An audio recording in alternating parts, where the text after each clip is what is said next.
Hello, everyone. And I am going to be confessing today about, yes, I'm going to do this confession. So I have been losing my makeup. I can't find it. I haven't been able to find it. And so I now have sitting on my desk, I kid you not, if you watch, like 4 different sunscreens. So I have like this one, and I have this one, and I have a spot treatment sunblock zinc. And it's because I keep missing my sunscreen, which is my main powder makeup. And the reason why is because my desk is crazy disorganized and my life can be crazy disorganized sometimes. And that's just reality. But I'm not going to go without my sunscreen because I sit in front of 2 windows all the time. No. I know you need like a little holster right now. You need like a little waist holster to like lock your freaking sunscreen in. Anytime you need, just like boop, pop it out, put on your sunscreen, boop, put it back on your waist belt. I mean, it's like, that's a great idea. It was, and like I posted about it on Instagram that I couldn't find it, and I found it in the most random place. And then this morning I was like, oh, I can't find it. I'm going to have to do a podcast. And it literally was like, I'm going to show you on the, it was literally under a jar of cream, which don't ask me why the cream is sitting on my desk because it's another sunscreen. And apparently I put that sunscreen on top of it yesterday when I couldn't find my makeup. True story.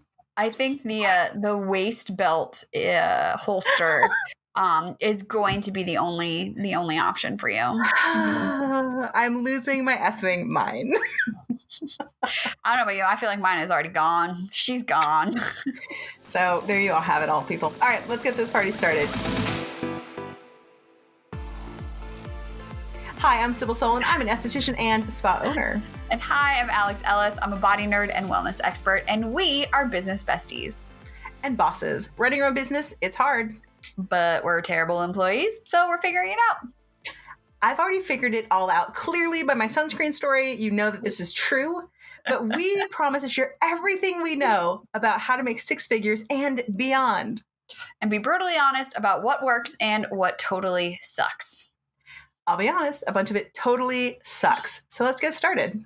That is so true. Oh my gosh. Welcome back to Skinfessional. On today's show, we're talking about why you think you need that new thing. You know what we're talking about, that new location, that new machine, that new course is going to teach you that new technique that you don't know, because the truth about it is very different.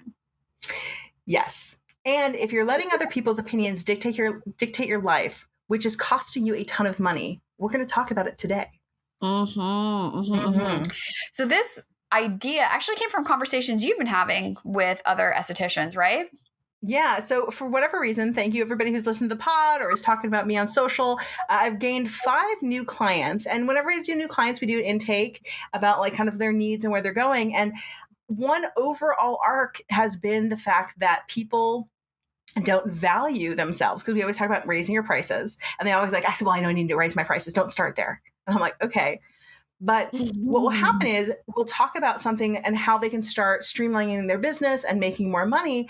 And what will really ultimately happen is that something is going on in their life, in their business, where what's happening is it's not that they don't value themselves. They are feeling not valued by others. And therefore they think that this thing that they're going to do, whether it's, I'm going to get a real location and that way I'm going to be like a real esthetician. I'm going to buy this new machine and that machine's going to make me really good at my job instead of just truly, believing. Excuse me. Sorry, I can hold it in. I tried. We do this all live, people. So instead of doing, having something where people, just believe that they are valued as they are, perfectly as they are, and say, I can charge more money for this, they feel like they have to do this other thing. They put parameters on their success because they say, I have to do this other thing before someone's going to value me. Yes. I mean, I'm just 100% yes to all this, but I mean, if you've ever watched us on YouTube or seen me on social media, I look much younger than I truly am. And because of my education and, my position in the fitness industry, I walked into a industry where a lot of people were there as like sometimes a second career, or it was more of like a, passion project. It was something that they liked, so they started doing, and they'd been doing Right, it with for a their long side time. hustle. Right. Yeah. And not a ton of people who actually had the degrees to back it up. So, I walked in already knowing more about anatomy and biomechanics than people, not necessarily my trainers, but like I was right there with them very rapidly, which put me in a leadership position more quickly than other people who had been quote unquote, serving their time. And as I was training, and so, I would be sent to teach these trainings, and I would be in front of a room of like 25 people, all of whom are older than I am, and who walk in with a chip on their shoulder. Like, I've been doing this for 25 years. You're 22. What the hell do you know? Mind you, I was older than 22. Yes. But, did not look It's that. a Doogie Howser kind of syndrome where people like look at you and they're clearly like, oh my God, you don't know what you're doing. Clearly. Yeah. And thankfully I was too broke to be able to afford to go take more trainings to like, better bolster myself. I knew I also had the degree to back myself up. And so, I would be in these situations where my authority would be challenged. I would be disrespected while I was like actually teaching. And like, it was freaking frustrating, and maybe this happens to you, whether it's with colleagues and you feel like you have to explain yourself or justify yourself, or you feel like your clients, like, if only I had that extra thing, I could charge the higher price or whatever. If you are chasing something outside of yourself to give you that validation, like, you're never, ever, ever, ever, ever going to find it. Trust me. I've been looking, have not found it. But you can say that, and it's hard, but understand, really listen to it and take it in. Okay. Take it in over and over again. Yeah. And then I'm trying to think of the word. What was the word? A colleague and friend of mine who I really look up to, gave me some advice. Apparently it was so good. My brain is just like absorbed it. I remember the situation. I remember her telling me it. I remember the conversation. I remember writing it down. I don't remember what the word was. But basically, gravitas. There we go. That was the word. And I was like, well, what does that mean? Word. And she's like, well, just look it up. Okay. Just look it up. Gravitas is a great word. It's sort of like fake it till you make it, but not really, because gravitas is like being the thing. It's already the embodiment of it. Yeah. That's it. The embodiment of it. And as soon as I started like walking into the room and owning who I am and what I know, and literally not giving space or even air to someone to challenge or deny me of that, all of a sudden people stopped asking how old I was and stopped questioning my education and my knowledge. So that's not true. I mean, TikTok people will 100% do that, but those people are a bunch of trolls, so don't worry about them. Yeah, and I'll give them that. I phrased a phrase in a potentially a confusing way. I will give them that. But yeah, like literally in 7+ years, no one has ever asked me like, okay, but how old are you? When before it was all the time, and it was really eroding at my confidence, because I was just like, oh my God, like I'm walking to a room, they think I'm a child, and like that's the energy I showed up with. So I just wanted to like share that story of like, been there, done that. It helped to be broke because I was forced to find the power from within. But no one will ever see you in a certain light unless you can do that for yourself. And as I'm saying this to you, I'm really annoyed because I was literally journaling about this morning.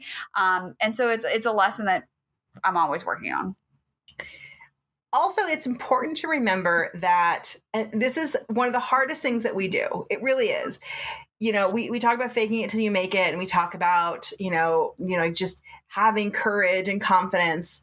But one of the things you have to do is you have to separate in a world where like social media is out there all the time, and you feel like, oh, well, somebody has said something wonderful about me, therefore I'm amazing. And somebody hasn't said something about me, therefore I am sad, right?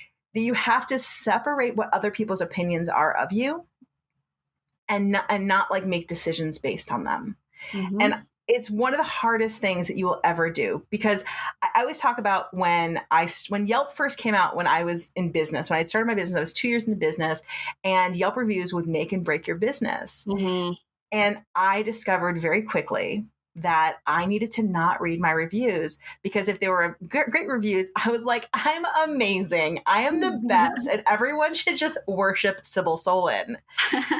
And when I had bad reviews, I was like, people hate me. I am the worst. I don't understand why they don't love me like everyone else, and I should go kill myself. It was just very emotional. It was like this roller coaster ride of emotion to me. And before I did this, I worked with people who did book reviews. Mm-hmm. So I worked with a lot of authors, and I used to write those book reviews, and a lot of times they'd be like, don't send them to me. I never read my reviews. And I'm like, how do these people not read their reviews? That's ridiculous. I 100% understood at that point why people don't do it. Sometimes you just don't want to have any info from the peanut gallery. No, because the peanut gallery too, for some reason, like those negative comments or reviews, like those will keep me up for weeks and cloud out all the good stuff. And it's so freaking annoying. You will obsess about, Yelp review, I still obsess about somebody who was like, her sheets weren't clean. And I was like, bitch, they're bamboo and they're cream. They're not white. But to this day, I am so careful. We take that in. And it's important to remember that making decisions based on that. I didn't go out and change my sheets to white, but I contemplated it. I thought maybe I made the wrong choice on my sheets, because some loon out there said that they thought my sheets were dirty. You'll never forget the negative So when it comment. comes to even bigger choices, where I have people who are like, I think I need to move out of my home spa. Dude, if you're legally allowed to do a home spa, stay there. You're making bank there. Trust me, I'm going to try to keep you there the best I can. Now, if you're just uncomfortable there because you're home, this is another matter. But if you're just like, well, I think that people aren't going to respect me or like me or whatever, those aren't real things. Those are feelings. Yeah, I say they're real in your brain as like reasons to not do the big things, but they are lies. They're lies. That's right. They're the demons inside your brain trying to kick you to the curb and tell you that you're not good enough, when it's not the truth. You are probably amazing, and that matters not even a little bit. The other one that happens a lot is, why I don't think I'm good enough to raise my prices. I don't think. Alex, you want to speak to that? I don't. No, I'm over here rolling my eyes so hard, and I'm just like, ugh. Right. That, and then also, there's another, like, this may help, for some people too. Like, let's say you're in an industry, like you want to do this thing, but it's not what everybody else does. Yes. Right? Maybe it's like some new type of technique, or you want to add on a service. Or I'm thinking specifically of a friend of mine who is a therapist, and is like, she's going on podcasts, she's doing all the things, but at the end of the day, she's only working with patients and clients in California. And I'm like, well, why don't you go beyond that and just do coaching? Oh, well, therapists really look down upon that. And she's literally blocking money. Blocking money for fear of what colleagues and other people in her industry will say. So all of that, the advice I gave for her, and something that like I have to remind myself on a regular basis, is, who do you care more about? The people that you can help, or the people who you think are going to talk shit? And also, I really, really encourage you to actually put a face to this. Who do you really, really care is going to be laughing at you? Because when you name that person, and I know it's someone, like I can see her face right now. Yes. And ultimately, I don't really give a shit. Right. It's just fear. So be as specific as you can. Who is that person you're afraid of? And then if they actually said anything, would I care? No, I wouldn't. So do the thing, because the people you can help are so much more important. Right. And this happens very subtly sometimes. Like, you don't realize that it's changing the decisions you make. So if you find yourself saying, I mean, you're right, but you're right, but I couldn't, because any of those, like, yes, I see what you're saying, but no, this is different for me.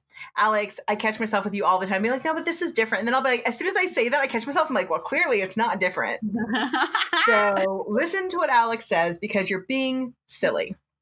You are falling into a pit of despair for no particularly good reason than your own self-doubt, your fear, what other people think. And I, in general, do not care what other people think, but you will find that it subtly gets into you. It's very subtle sometimes. Yeah. You'll catch yourself and be like, what? Mm-hmm. Or even like one thing I'm working with now, and I've been thinking about it a lot, and like, I think the answer is in doing the hard work, and I don't want to do the hard work. Okay, let's just be honest. Yes. But you raise your prices, you make more money. Because you're making more money, you don't have to work as much. But then because you're not working as much, you feel like you're not working hard enough because you don't really have a real job anyways. And who are you to read your fairy smut novels for 2 hours in the morning when you should be working? Everybody's got their thing. Yeah, everybody's got their thing, and it's how you feel valued. And some of it is you have to look internally at yourself and think, what makes me feel valued is something that's real inside of me, of that I'm actually doing. It's not these external. And I think it's become extra hard. And I've said this before. I think it becomes extra hard in the world of social because, I started my business at a time that there really wasn't social media. Facebook had just barely gotten out there. And I didn't have pictures up of my spaces all the time and whatever. But who are you trying to impress? Are you trying to impress other estheticians, other people in your field? Or are you trying to impress your clients? Because your clients don't care about most of those things. You know what they care about? How comfortable was your bed? How nice were your sheets? How good was the service? What are my results?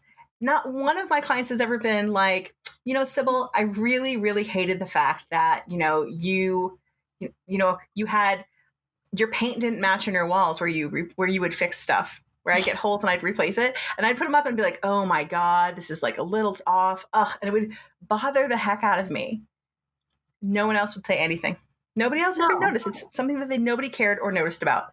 No, I do think this like fear of being like legitimate or like keeping up with the Joneses kind of is definitely like this universal fear, especially when we, don't work like a quote unquote traditional job. Yeah. Because we're judged just in the nature of who we are and what we do. We're automatically judged. But here's the question. Are we actually judged or do we just think we're being judged? No, we're actually judged. So especially my industry is especially judged. Anybody who works in beauty knows that we are immediately judged. So, but when you were like at the top of your earnings, making multiple six figures, like how did you feel about that? Well, I mean, I knew I was doing great, but I know that as soon as I would tell someone, and this would happen to me, as soon as I was like, oh, I'm an esthetician, they're like, oh, so do you need to pay me? Do you need me to pay you cash? And I'm like, do you know what my prices are? Right? Or, I'd be trying to go out to get a loan or something, get a loan. And they're just like, oh, I see that you work in the beauty industry. And you're like, don't make that face. Don't make the beauty industry face. We're like the largest industry in America right now, potentially in the world. I'm taking a large chunk of it. But because you're a woman especially, so if you're men out there, it's probably not quite as hard. You have a different hardness because you work in an industry that people are like, how does this guy even work in the beauty industry? Yeah. So props to you. But if you're a woman, people are like, I'm going to look down at you because, you're a woman. So I'm like, what do you actually do? Oh, and you have a little business. You're so cute. Oh, I hear you have a little spa business. Is that nice? And I'm like, well, I'm really busy and I do a lot of things. And they're like, yeah. So what does your husband do? Oh my God. Okay. So, when people ask you, what do you do? Like, what do you lead with now? Well, I still say I still say I'm an esthetician because I am a proud esthetician. I don't care. Once again, I don't care what other people think in this way. This is not something that I feel judged about. I'm always like, they're so stupid. So, okay. I really as we started this conversation, I was like, I see like where I'm allowing other people's opinions and like where I don't. But what you just brought up for me is like when you introduce yourself to people, which like this, I would get nervous and people would say, oh, what do you do? And I'd say, oh, I'm a yoga teacher. And then Oh, okay. I'm like, I'm not a fucking yoga teacher. Like I haven't been a yoga teacher in a very long time. And even when I was a yoga teacher, like I Mm, wasn't really a yoga teacher. Like that has never been the label, but it was like the lazy, easy label that kind of described what I do. Right. right. And I was tired of people like, oh, yoga teacher, oh, that's cute. So you get to stretch a lot, And I'm like, no, like I'm changing people's lives. I'm running a freaking business. I'm running an Mhm. empire. I'm running a production company. Like I'm doing things. So I started, when people ask, oh, what do you do? I say, oh, I run my own online business. Right. Or I run my own company, because Which it just changes the right. People are like, perception of it. oh, oh, that's so legitimate. Yeah, I have no problem being an esthetician. And Mhm. it's extra hard for me because I know any estheticians out there is like, people are like, what is that? Or they'll be like, oh, okay, yeah, my husband just had surgery and I'm like, no, that's an esthetician. I'm an esthetician. I do skincare. There's always a follow up. I do Always, yeah. skincare. I do facials and hair removal and whatever. Usually I finish with, I change people's lives with my hands. There you go. And you could start with that. So what do you do for a living? I change people's lives with my hands. But it also sounds really sexy. So like you have to be kind of careful. Be careful. Be careful. But I do think like this is one interaction where like even just in the way you introduce yourselves to strangers, and like we talked about, boundary setting in our last episode, strangers are a great place to practice Yeah. like how you want to show up. And I think that first introduction, because how you communicate what you do and how you feel about what you do are so closely linked, that's a great place to practice it. I 100% agree. Yeah. And if you find yourself being nervous about something like this, I mean, I definitely have a client who was like, she's like, well, I always say I'm a licensed esthetician. And I'm like, are there other kinds of estheticians?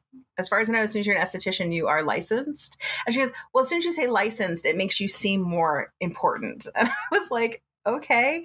But I thought about it. I was like, I should start trying that and seeing if it matters. If people's attitude changes when you're like, I'm a licensed esthetician, they will stop listening at license. They'll be like, oh.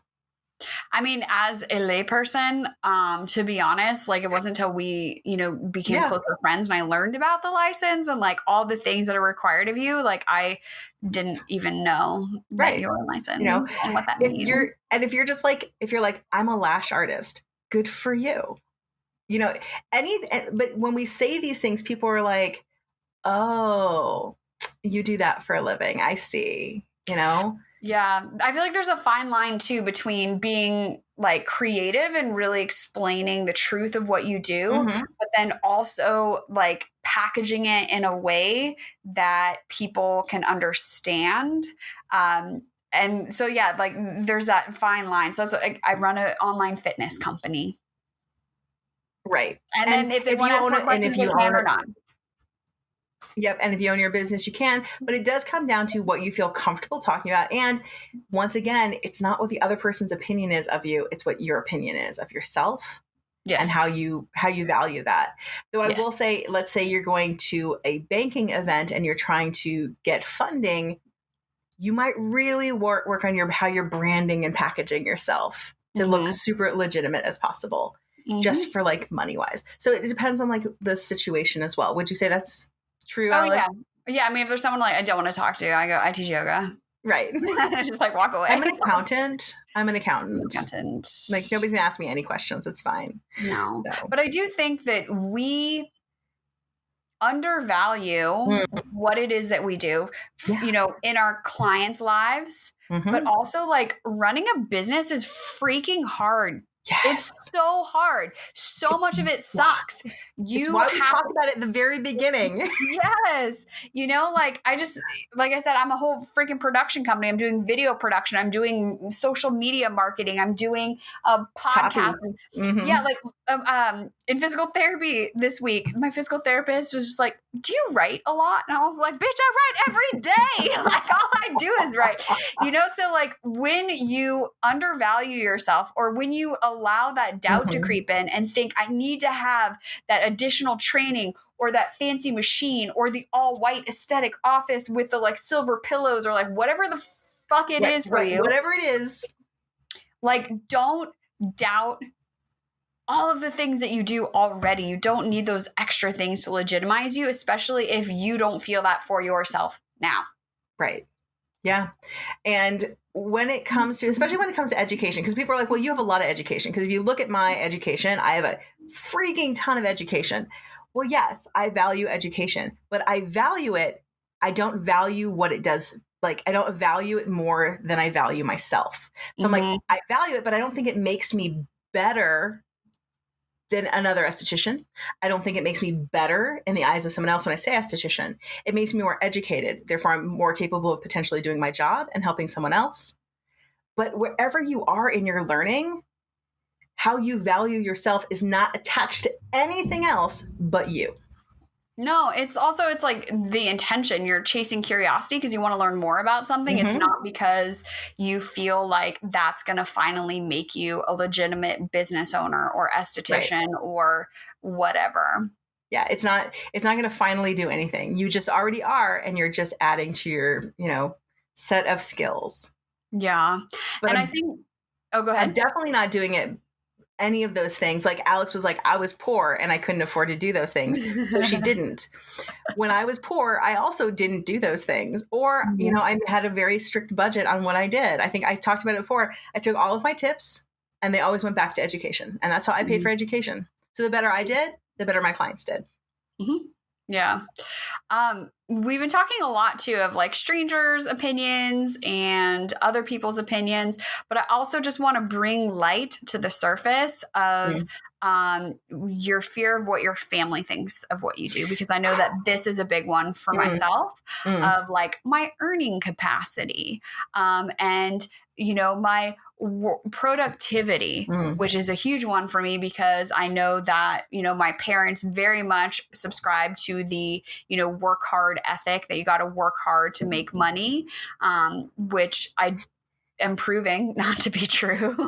I make TikToks. Okay, guys. Ready? Okay. You have actually proved that you work hard. I know the hours that you've worked and I know how True. you've gotten to where you are. So that's not true. It's what they count as work. Once again, Thank it's you. how people see you Thank you. and how they Hmm. value your work. I know what it takes to do all the things that you and I both do. It is Hmm. freaking work. A TikTok, 15-second TikTok can take 2 freaking hours to put together, Hmm. right? Hmm. But your family doesn't per se see that. The people around you might not understand what you do. They don't walk in your shoes. No, even the people you live with. It's like, this is why you have to have business besties, because like my husband does not care about my open rate or my conversion rate or like, how many views I have on Tik. Like he doesn't care because Right.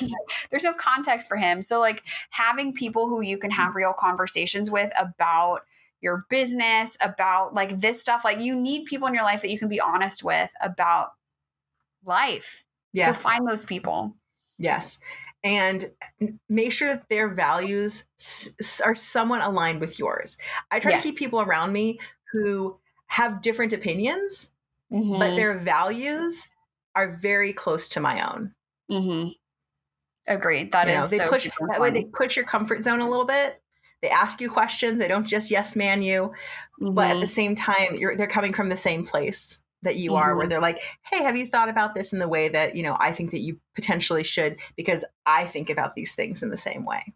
mhm. It's so true. Right. Values, It's man. absolutely true. So this has been a lot.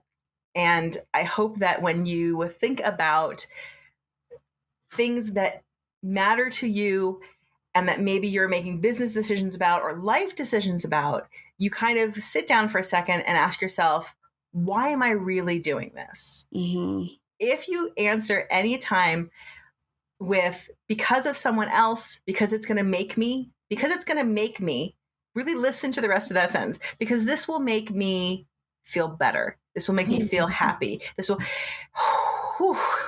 gotta watch those. Unless you have a very concrete, like, this is going to make me more money. You're going to have something very concrete. If it's just kind of a feeling, dig deeper into that feeling, because it mhm. may or may not be a true feeling. It could be, as Alex said, a lie. It's all lies. It's all lies. Lies, or somebody else's opinion put upon you, which Yeah. that's their opinion. That's not yours. No, no. I mean, it's like, anything that's like you're struggling with like in your day-to-day life or you're seeing as a problem, or like if you point something out, I can't remember, there's probably like some quippier way to say this, but the thing that bothers you the most about somebody else is probably something that you're lacking for yourself. Yeah. It's a mirror. Yeah. It holds up a mirror. That's one of the most important things I learned from my therapist years ago. She's like, if something's really bothering you, especially with somebody else, you have like friction between someone or something's bothering you. She goes, often it's a mirror. Look inside. And I was like, oh, this is terrible. Yeah. But it's the truth. So like, I'll be like, I hate that person. And I'm like, why do I hate? That's a lot of emotion for like an opinion, like something you barely know about this person. And I'm like, oh, okay, well, I see a lot of this about this in me, or I probably do this, or I get triggered by these things because of this. Mm-hmm. Right. And then maybe I'm not making the best decisions for everyone, including myself. Mm-hmm. Mm. Whew, I got sweaty. I got a little bit sweaty at that point. I was like, I'm starting to get uncomfortable. I think we should wrap it up. I know. This has been a very deep episode. I hope you got some value out of it yourself. Yeah. And we want to hear about said value. And guess what? We have an email address. We just set it up. Oh my God. Thank you everyone for telling us that we should set up an email address. Thank you. Yes. Send us an email right now at skinfessionalpod@gmail.com. Tell us your skinfessionals, like whisper sweet nothings into our ears. You can also send us a DM. The show is at Skinfessional.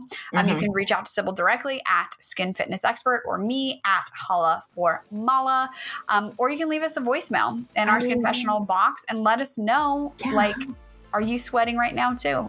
Yeah. Our number is 818-473-5277. Also, I'm going to put a shout out there. If you have not reviewed any of our episodes, I'm going to ask you to go ahead and do it. Leave us comments, make sure you subscribe so that you get these immediately into your box, and that we find value in what we're doing. When I go in and I look at the podcast and it's like, you have this many people downloading, and I feel so good. Mm-hmm. You'll help my value. Yep. All right, so everyone, until next week, keep your secrets to yourself. Unless you're telling us. Okay, bye. Bye.